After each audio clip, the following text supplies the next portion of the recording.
Dr. S. Nagan. He is an associate professor in civil engineering at Tyagarajar College of Engineering, Madurai. He pursued his undergraduate and postgraduate studies from Tyagarajar College of Engineering and completed his PhD at the Madurai Kamarajar University. He has more than 20 years of teaching and research experience. He has worked in many prestigious institutions including PSNA, College of Engineering and Technology, Dindigul. He has published more than 25 research papers and 5 books under his name. Apart from all this, he is a life member at the International Society for Environmental Protection and also at the Indian Society for Technical Education. To add to all of this, he is won the Best Staff Advisor at the ISTE Students Chapter.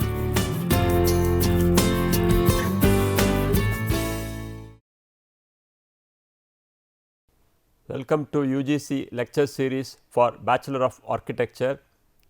In this lecture, we will be focusing on columns, which part comes under unit 4 of the subject Mechanics of Structures 2, and the contents which we will be seeing the continuation of bending stresses of biaxial bending case, and then we will switch over to theory of long columns and some of the concepts in bending stress also. So, here we have been seeing a biaxial loaded case, a masonry pier of size 4 meters by 3 meters supporting a vertical load of 80 kilonewton and acts at an eccentricity of 0.5 meter with respect to x axis and 1 meter with respect to y axis.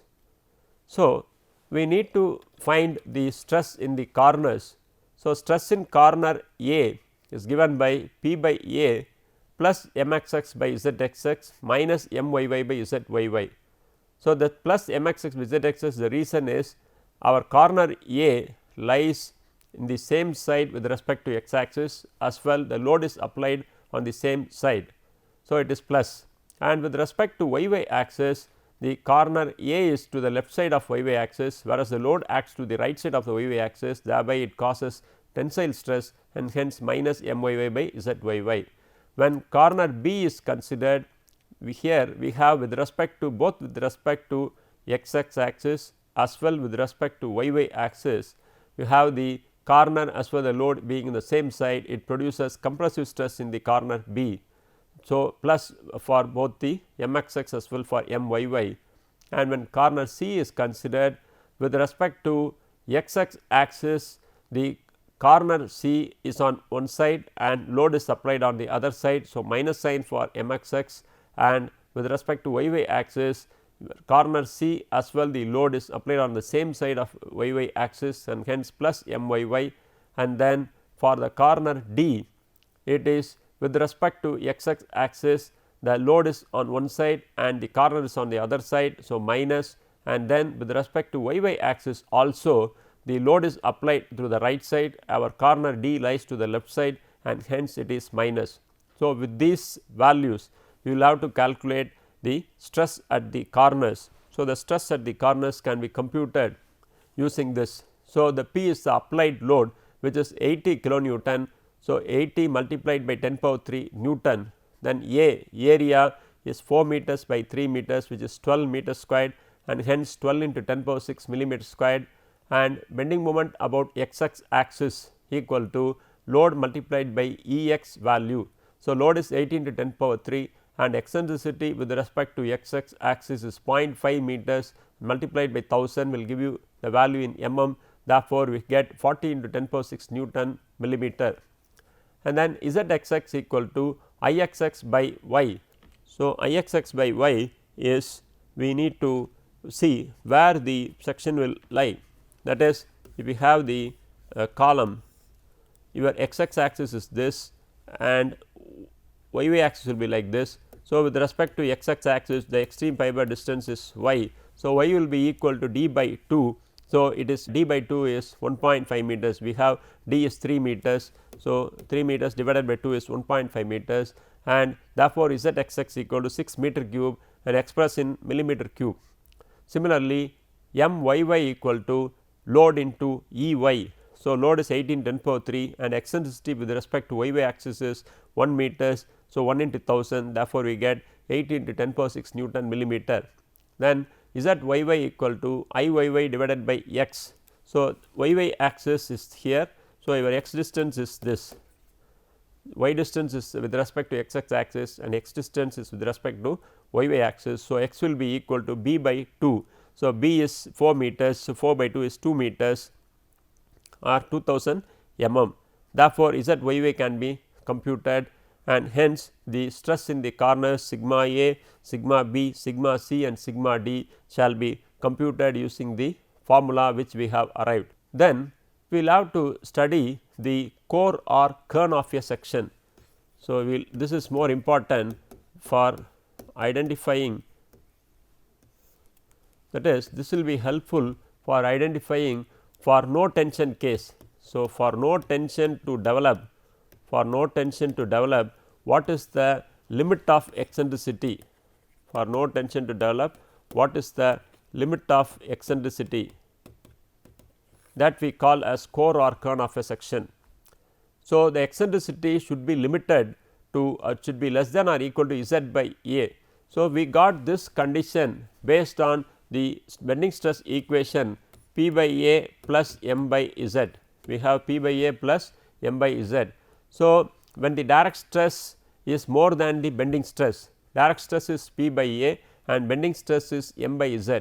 When the direct stress is more than the bending stress, then we will involve only compressive stress as the net resultant stress, whereas if the direct stress is less than bending stress, in that case we will be involving tensile stress. So, for no tension to develop, your direct stress should be greater than or at least equal to M by Z, and if you use that condition, you will get eccentricity should be less than or equal to Z by A, and Z is the section modulus. So, if we take up a rectangular section, Z is equal to I divided by y, I is equal to B d cube by 12 and y equal to d by 2. Substituting these values, we get Z equal to B d squared by 6 and area equal to B into d. Therefore, eccentricity should be less than or equal to d by 6. Similarly, with respect to y axis, we have seen with respect to x axis. Similarly, with respect to y axis, what should be the eccentricity? So, that can be derived as eccentricity should be less than or equal to b by 6. So, this is the diagram or core or kern how to plot. So, we have y axis, we have x axis. So, let us keep 1/6 of the base width to the right side and left side. So, this will be b by 6 and this will be b by 6 and keep d by 6 on the y axis. So, this will be d by 6. For no tension to develop, eccentricity should be less than or equal to d by 6 this side. So, if we connect these, we will get what is called as core or kern of a section. The core or kern of a section is this. Therefore, the meaning of the core or kern is if the load is concentrated or if the load is applied within the core or kern, then there will not be any tension developed in the section. So, we also call this as what is called as middle third rule. We call as middle third rule. So, the middle third in the sense, say this is b by 6 and b by 6. Therefore, the width of the core will be equal to b by 3. Similarly, the depth of the core will be d by 3. So, we divide into 1/3. So, if we are in the middle third, the load is applied within the middle third, then there will not be any tension. So, this middle third rule will be helpful in the analysis of dam sections. So, in a dam cross section, say we have a rectangular trapezoidal cross section and we will be having the weight of the dam W, the water pressure P and the upward earth pressure. So, you will be having resultant lying here. So, the resultant should be, if the resultant is within the middle third of the base, then there will not be any tension developed in the dam cross section. So, this middle third rule or core or kern of the section will be helpful in that case, also in case of columns. So, if we do not want to develop any tension in the columns, then the load has to be made to act within the core or kern of the section. And similarly, that can be proved in case of a circle. Similar formula if we use, the E should be less than or equal to Z by A, where section modulus in case of circular sections will be Z will be equal to pi d cube by 32, because we have moment of inertia of columns is pi d power 4 by 64, and when it is divided by y, y is diameter by 2, we will be getting pi d cube by 32. So, that should be less than, E should be less than Z by A, area is pi d squared by 4, and hence we will be getting E should be less than or equal to d by 8.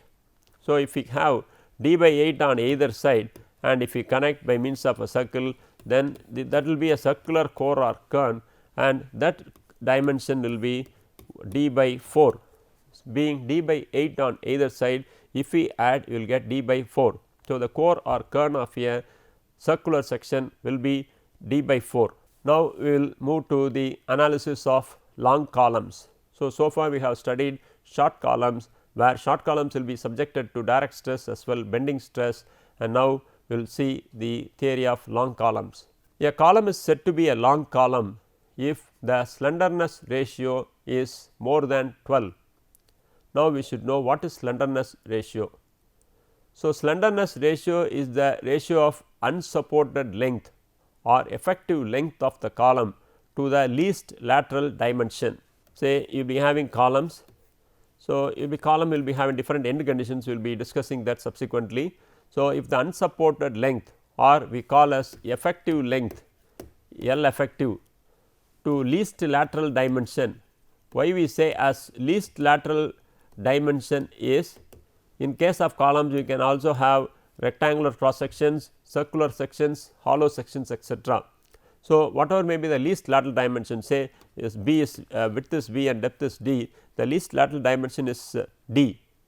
So, if the unsupported ratio of the unsupported length to the least lateral dimension, that we call a slenderness ratio, if that is less than 12, the column is said to be short column, and if it is more than 12, it is a long column or a slender column. And the failure pattern in case of short columns and long columns will be, a short column will be subjected to crushing stress, whereas a long column will be subjected to buckling, or it will fail by buckling. Short columns fail by crushing, while long columns fail by buckling. So, the load corresponding to crushing stress in case of short columns is crushing load, and the compression member does not fail entirely by crushing, but also by bending, that is by buckling, which happens in case of long columns. So, to put in a nutshell, short columns fail by crushing, while long columns fail by buckling. So, Euler has developed a column theory, an equation to find the buckling load of columns, that is, in the case of long column, what will be the crippling load or buckling load of the column. So, Euler derived an equation for the buckling load of long columns based on bending stress. While deriving this equation, he had neglected the effect of direct stress. So, as direct stress is predominant in only in case of short columns, he has neglected this and he has focused on the bending stress. And assumptions in the Euler's column theory, he assumed that initially the column is perfectly straight and the load applied is truly axial. Then the cross section of the column is uniform throughout its length. Also, the column material is perfectly elastic, homogeneous and isotropic, and thus obeys Hooke's law. So, while deriving the Euler's column formula, he has made these following assumptions. Also, the length of the column is very large as compared to its cross sectional dimensions. So, this relates to the slenderness ratio. Only when the slenderness ratio is greater than 12, we call it as long column. So, the length of the column is very large when compared to the cross sectional dimensions. Then the shortening of the column due to direct compression is neglected. Then the failure of column occurs due to buckling alone. This is more important. So, he has assumed that the columns fail due to buckling alone. Now, we will see the different end conditions of columns. So, we talk about the unsupported length or the equivalent length or the effective length of columns. So, the effective length of columns depend on the end conditions of the columns. When we have both ends hinged, what will be the unsupported length or effective length? Similarly, when we have both ends fixed, what will be the unsupported length? and there may be cases where one end is fixed and other end hinged, and also one end is fixed and other end free. So, these are the various end conditions of long column, and Euler has derived the crippling load or buckling load for these different end conditions of columns. We will see one by one. So, Euler's crippling load or buckling load in case of columns with both ends hinged. So, we have column both ends hinged and the load is applied. So, the column will buckle like this, it will be subjected to bending like this, and if I take any section x, from here, the deflected shape or deflection is y. So, this is the column condition, the both ends of the column are hinged. We will arrive finally what will be the crippling load or buckling load based on Euler's column formula for this end condition. And for this we will use the bending equation which we have used for arriving the deflection of beams. We very well remember E I d squared y by d x squared equal to m x x. So, that will be used here. So, E I d squared y by d x equal to m x x. So, we need to obtain the bending moment at x x. So, the bending moment at x x will be equal to, say if I am interested in bending moment at this point, this particular point.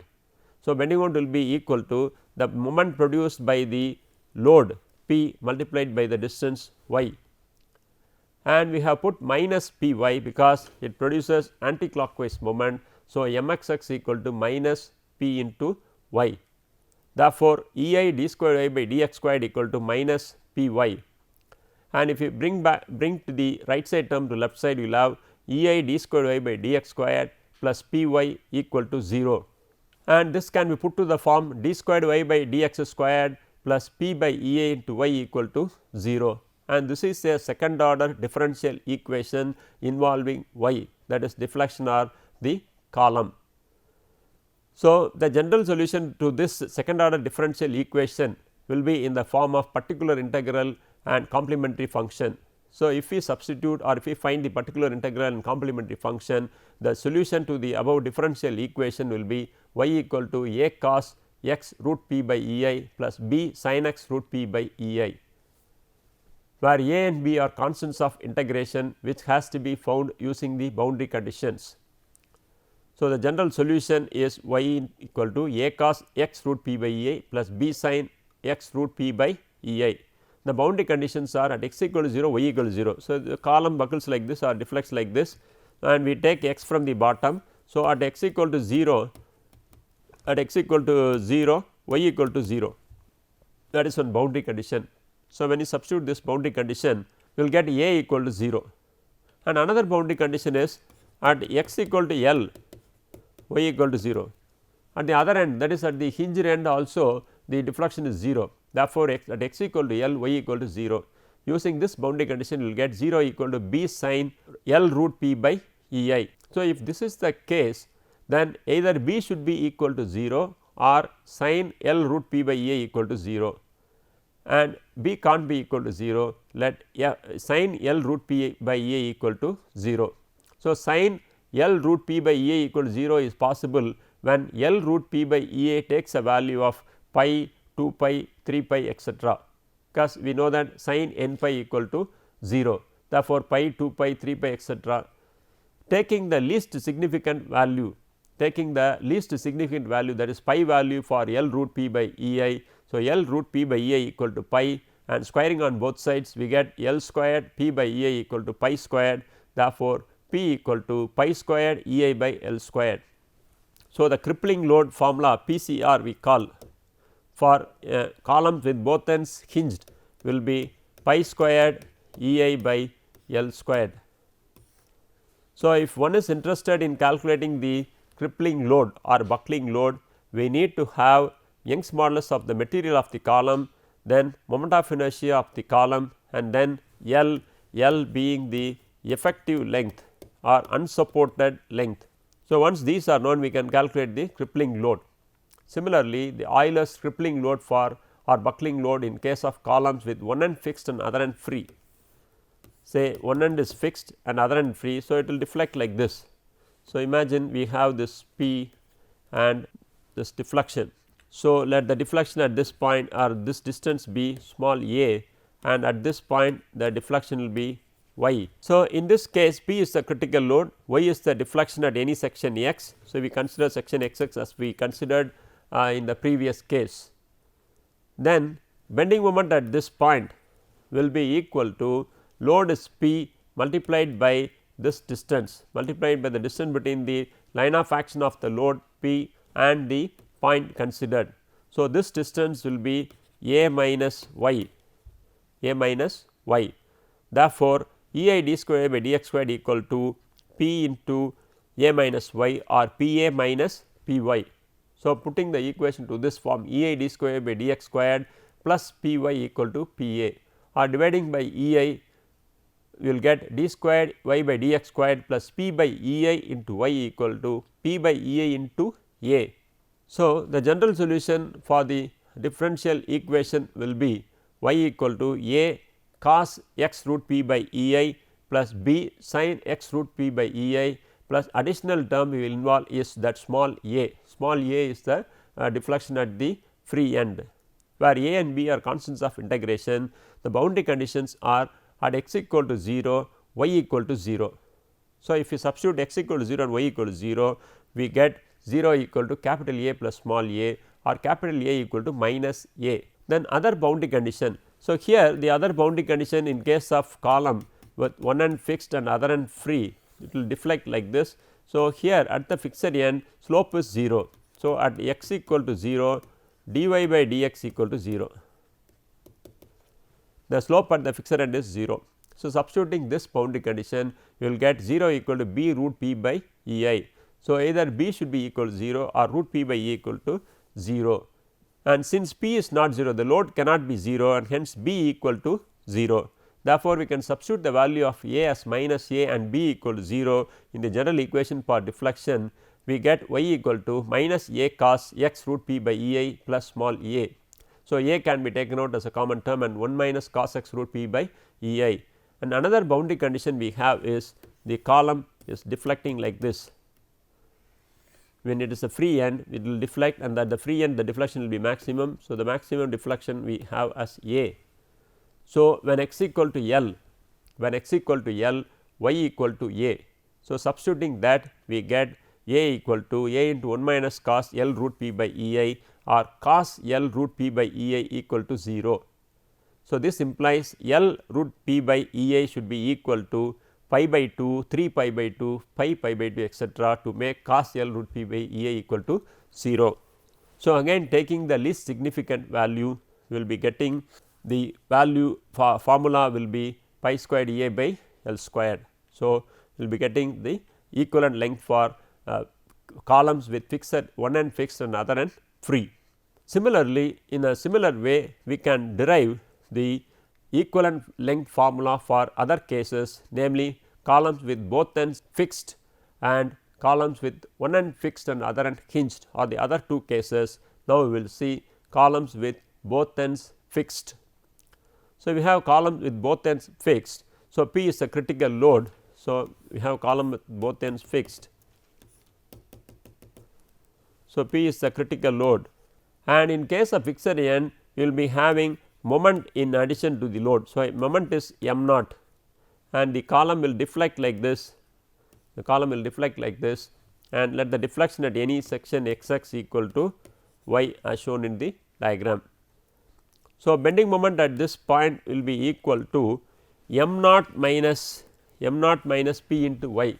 Actually, the moment produced by the load will be p into y, and we have already a moment m naught is there. Therefore, the bending moment will at any section will be equal to m naught minus p y. Therefore, E I d squared y by dx squared equal to m naught minus p y, or d squared y by dx squared plus p y by E I equal to m naught by E I, where m naught is the fixed moment, end moment, fixed end moment at the fixed end.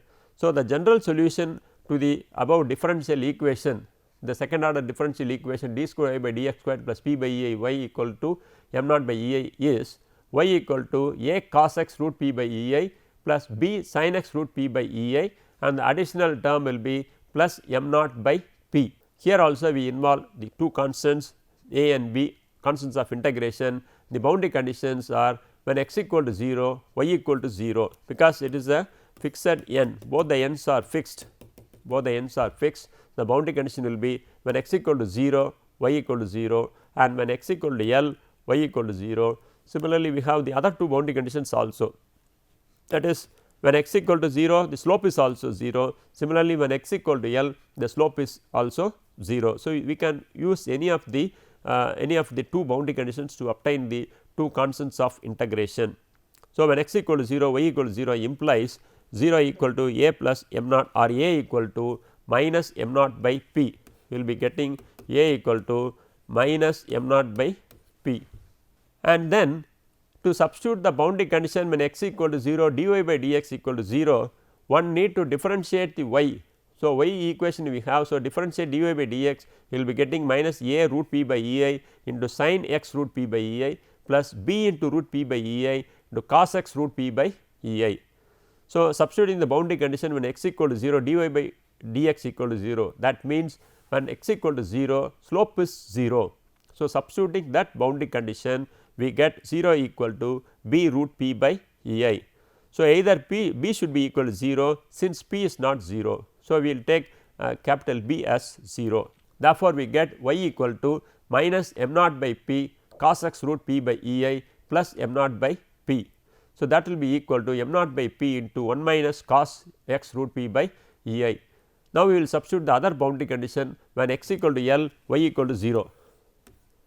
So, we have already made use of two boundary conditions when x equal to 0, y equal to 0. Similarly, when x equal to 0, dy by dx equal to 0. Now, we will use of the other boundary condition when x equal to L, y equal to 0. So, substituting that, we get cos L root p by should be equal to 1.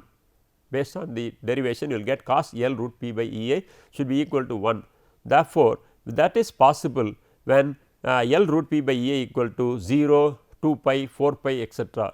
So, L root p by E I can't be 0. So, you will take the least significant value as 2 pi, and therefore, we get p equal to 4 pi squared E I by L squared. 4 pi squared E I by L squared will be the effective length of the or the critical load on the columns with both ends fixed. Similarly, we can arrive the values for columns with one end fixed and other end hinged. So, one end fixed and other end hinged. So, what we have seen so far to conclude is we have seen some aspects of bending stresses, then we have seen what is core or kern of a section and when there will be no tension develop in the column, and then we have started with the Euler's theory of long columns. We have seen what is the long column, what is slenderness ratio, what are the different end conditions of long columns, and we have derived the Euler's crippling load for 3 end conditions, namely both ends hinged, one end both ends fixed and one end fixed and other end free. And one more case need to be studied is one end fixed and other end hinged, and also we need to solve problems using Euler's column theory as well Rankine's column theory. Now, questions: we should be in a position to define the term slenderness ratio, what are the different end conditions of a column, express the equivalent length for different column end conditions. Thank you.